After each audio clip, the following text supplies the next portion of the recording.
Boom, your lights went out. That's when you call us. Hi, welcome to Tim's Show and Tell.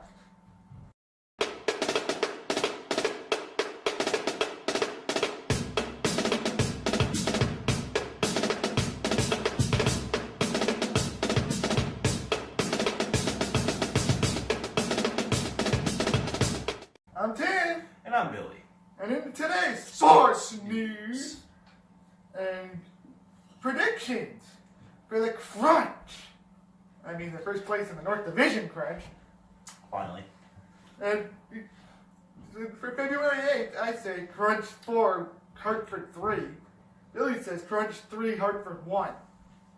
And for February 10th, I say Crunch 2, Bruins 1 in overtime.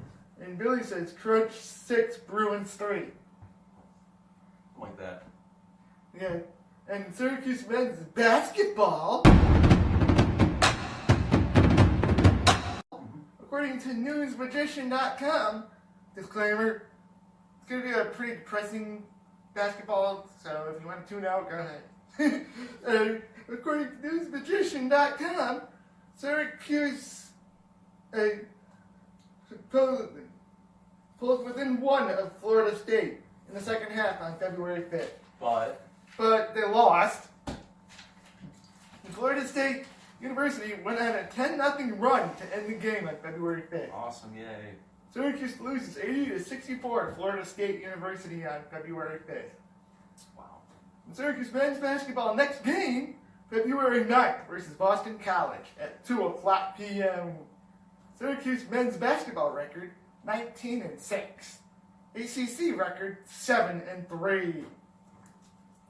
In Syracuse women's basketball, according to newsmagician.com, Kiara Lewis scored 13 points on 5 of 12 shooting on February 7th.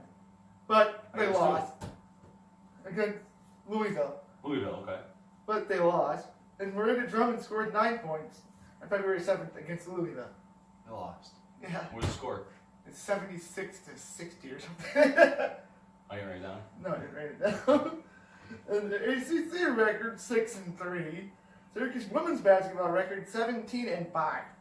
Nah, everyone's dropping. Syracuse women's basketball next game February 10th versus Boston College at 2:00 p.m. And now it's time for Syracuse women's lacrosse news. According to Syracuse.com/orange-lacrosse, Emily Harrischuk had 61 points in the 2018 season and also had 53 goals. Nice. And defender Carrie DeFelice had 42 draw controls in 2018. I don't know what that is. That sounds impressive. Goalie Asa Goldstock is back in the New York groove. And Syracuse women's lacrosse next game, we'll have the result on the next episode, because it's probably over with by now. February 8th versus UConn at 3:00 p.m. And in hockey, according to the Las Vegas Review-Journal, number 7, Valentin Zikov scored the game-tying goal on February 5th at Tampa Bay Lightning. That's great. Awesome news. And as much as it pains me to say it, Baldwinsville, New York's number 89, Alex Tuck, scored the shootout game winner to beat Tampa Bay 3-2 in a shootout on February 5th. Haha.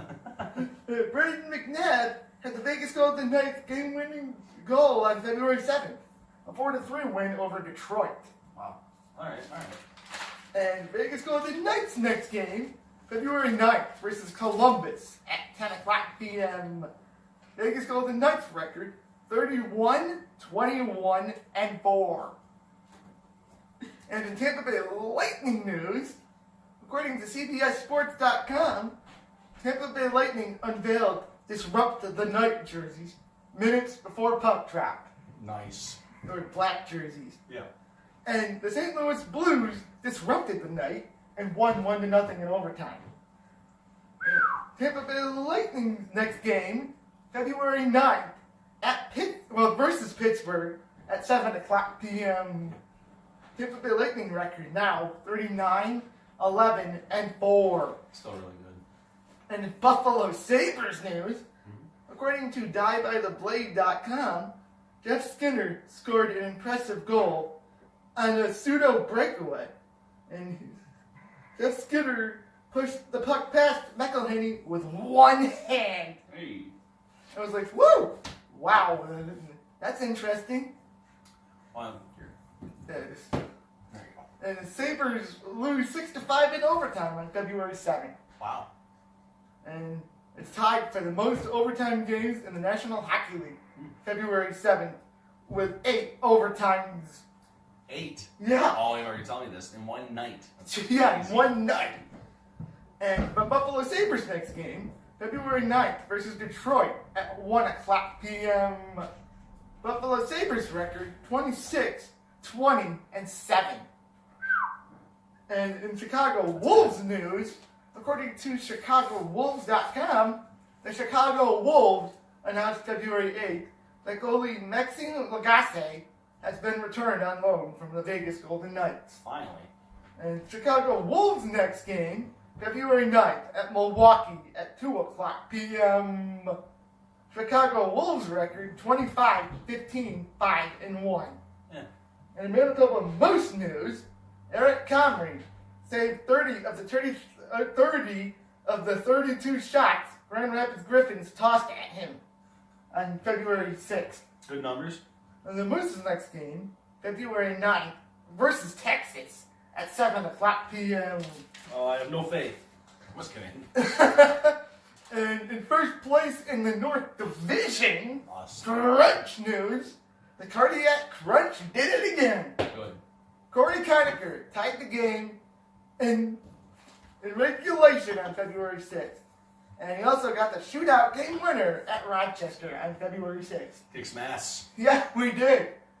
And I was surprised because when I got home at 7:45, 8 o'clock, they were losing 1-0. I was like, It's over.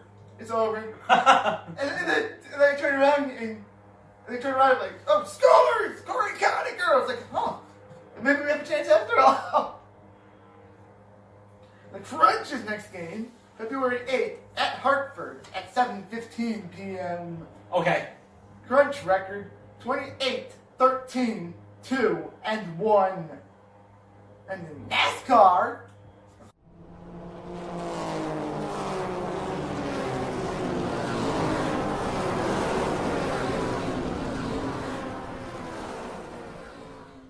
according to NASCAR.com, Chase Elliott will drive the Junior Motorsports number 8 Chevrolet Camaro in the Xfinity Series first race of the season. Who cares? And in NASCAR's next race, and February 10th, Daytona 500 qualifying at high noon. Uh-oh. And their next race is the Advanced Auto Parts Clash at 3 o'clock p.m. See you there. Go to Stewart House Racing. And go Corey LaJoy. You know me. And Ooh. Kyle Busch. Oh, look. And in, Bushman. and in sports uplifting news,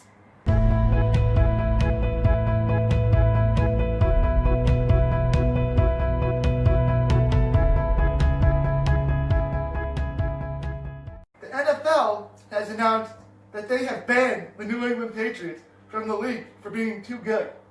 Oh my god. But Brady fought Goodell and got the Pats reinstated. You know what though I heard about this? I was very surprised by the whole thing. Let me tell you that. And now it's time for Tim's joke of the day.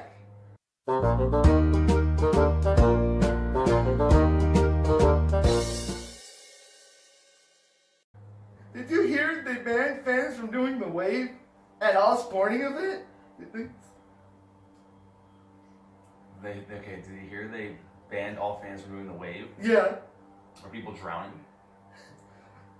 No. What? Too many blondes were drowning. Too many what were drowning? Too many blondes were drowning. Oh, come on. I was pretty close. I said drowning. I was pretty close. And catch our latest skit, Early Riser. And you can email us at timshowandtell@yahoo.com. Like us on Facebook, Tim's Show and Tell. Follow us on Twitter at Tim's Show and Tell. And like Tim Bennett Productions on Facebook. And go check out day one of what's happening at the 2019 New York State Winter Fair while you're at it. And I'm Tim. And for the clip of the week, Oh yeah. we have an example of why it's very important to drive safely and slowly in bad weather, especially around these areas and the areas that get a lot of snow and ice. Because this trucker was trying to go around a snowplow, I believe it was, I think it and was goes something into like the that. oncoming traffic, and this poor guy who's filming has to deal with this guy in his lane, and he freaks out. What does he say? He's like, ah! Okay, let's see it. Yeah, let's look at it.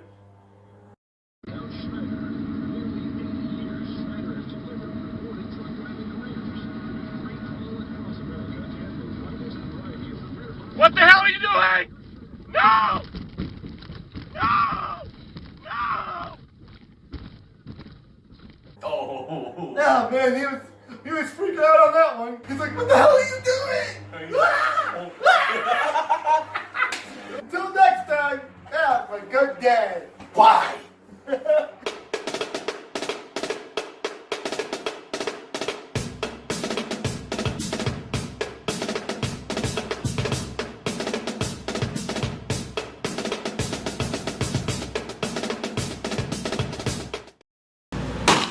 Boom.